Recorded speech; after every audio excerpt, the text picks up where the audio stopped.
ಸತತವಾಗಿ 11ನೇ ಬಾರಿಗೆ ನಿರ್ಮಲಾ ಸೀತಾರಾಮನ್ ಅವರು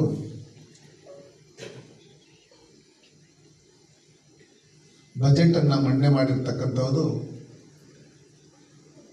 ಆ ಬಜೆಟ್ ನಂತರ ನಡೆದಂಥ ಚುನಾವಣೆ ದೆಹಲಿಯಲ್ಲಿ 27 ವರ್ಷಗಳ ನಂತರ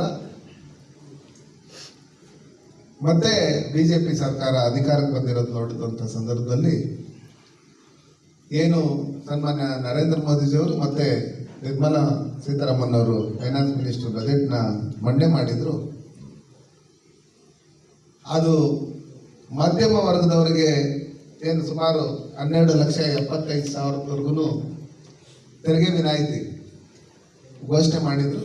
ಮತ್ತೆ ಕಾರ್ಮಿಕರ ಪರವಾಗಿ, ಮಹಿಳೆಯರ ಪರವಾಗಿ, ಬಡವರ ಪರವಾಗಿ, ಯುವಕರ ಪರವಾಗಿ ಬಜೆಟ್ನ ಮಂಡನೆ ಮಾಡಿದ್ದಕ್ಕೆ ಸಿಕ್ಕಿದಂಥ ಅಭೂತಪೂರ್ವ ಜಯ ಅದು. ಈಗಾಗಲೇ ನಮ್ಮ ಲೋಕಸಭಾ ಸದಸ್ಯರಾದಂಥ ಮಲ್ಲೇಶ್ ಬಾಬುರವರು ಮತ್ತು ವಂಶಕೃಷ್ಣ ಚಲಪತಿ